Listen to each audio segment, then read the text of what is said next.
Yeah, most of you changamkia. Mko live pali. Mko live na sisi on X, on YouTube, Manze? on Facebook. Yeah. All right, you don't have to miss. Like, you don't have to. Yeah. So today, we have a very interesting title to this sharing. It is called Turning Tables. And who did this? It was the Lord.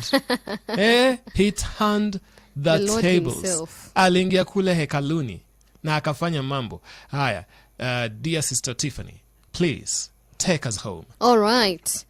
We're reading from John chapter 2, from verse 13 or verse 12. Verse 13. I'm reading from the NIV version. You can be able to follow through.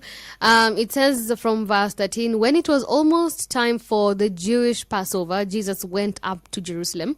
In the temple courts, he found people selling cattle, sheep, and doves, and others sitting at tables exchanging money. So he made a whip out of cords and drove all from the temple courts, both sheep and cattle. He scattered the coins of the money changers and overturned their tables.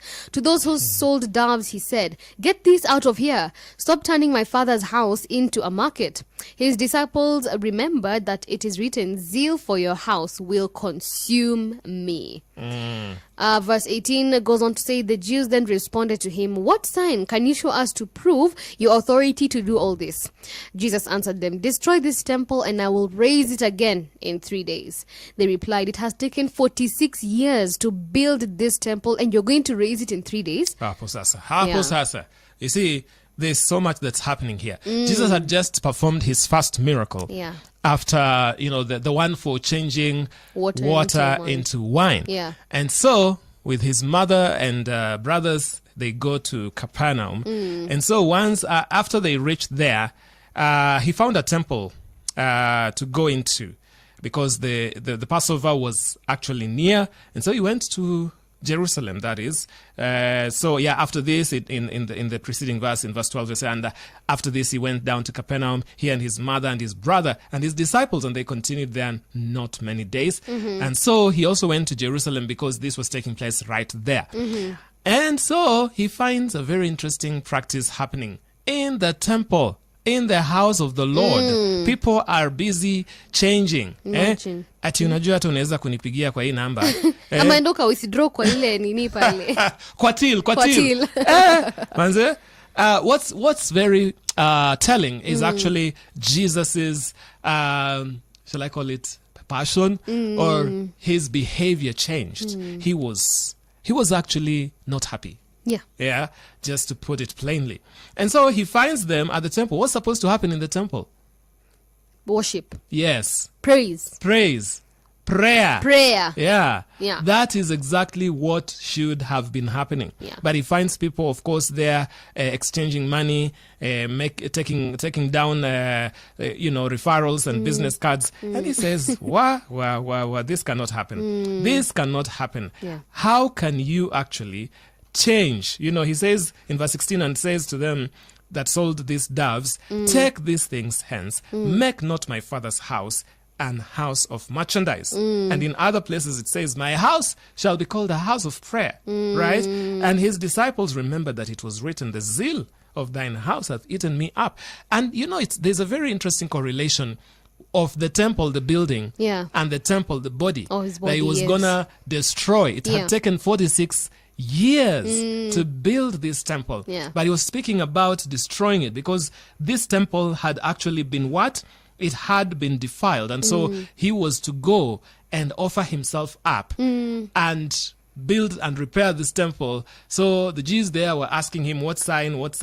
But they were not getting it, that the house of God was supposed to be repaired. This is not a place where corruption resides. And today we can actually relate and say our bodies are the temple of the Holy Spirit. Yeah. Therefore, nothing that is corruptible should ever take place. Yeah. Like our bodies, we're supposed to worship God with it and with them in such a way that we offer him worship. These hands we lift to worship the Lord. And so he spoke there, perhaps figuratively, and he said, destroy this temple, and in 3 days I will raise it up. Speaking of his own resurrection after 3 days. So we see here that Jesus went and changed the course of things. He turned things around. Yeah. Where he found that the temple had become a place, a sanctuary for business, Yeah. he transformed it and he paid it on the cross Yeah. so that now proper worship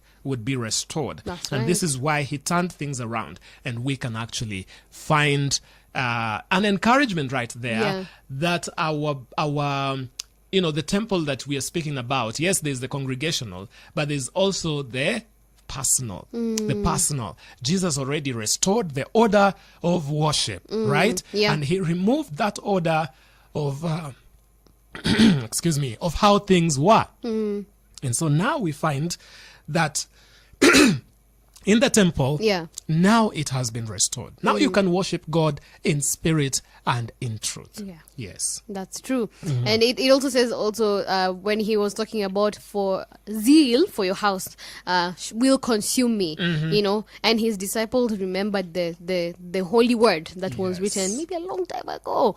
But walikumbuka, zeal for your house shall consume me. And so it's also a picture, like it's not just about the building, because maybe for them they're like, see, kuna potential huku. There's some potential customers who are here. I think yes. we can just do some 1-2 things, get some finances, and then maybe for them they probably thought we can just give it to offering or something, our tithes or something like that. Yeah. But then it still does not respect the whole order, like Pat is talking about, the whole order of which the holiness, of the house of the Lord is supposed to be, the respect with Yeah. which we accord the house of the Lord, the sanctuary of the Lord, because the house of the Lord is supposed to be his dwelling place. Yes. And so when even David prays, he tells the Lord that, it's actually Solomon, because Solomon was the one who built the temple. So he said at the dedication, the highest heavens cannot continue, much less this temple that I've built Yeah. with human hands. They cannot restrict you. We cannot put God in a temple and say now he belongs here. If you want to worship him, go here. So the order was reversed. Yes, exactly. And that is why even Jesus here is just talking with so much, you can imagine, like, business is going on, people are not moved. It's supposed to be like worship and Yes. prayer and all that, maybe Yes. study of the word, coming together and doing all. But then now this is a whole business type of thing. And we also see that even in today's modern church, the building rather, if we can call it that way, there are people who are also conducting such businesses in the church. Yeah. Maybe not the same way wameleta vitu products wanauza, lakini unapata they're exchanging some kind of finances, and the congregation is blinded to that kind of thing. Their main aim is tupate pesa. Yes. Not really the worship aspect, but tupate doa hapa tutakuwa sawa. Yeah. And that is what we're also supposed to call out, that we're not supposed to destroy the order of and even tamper, with the kind of Yes. holiness that is held in the sanctuary. Wow. Yeah. Thank you so much for coming with us to this part of the program where we now want to pray. It's now 16 minutes to 7, so stay tuned.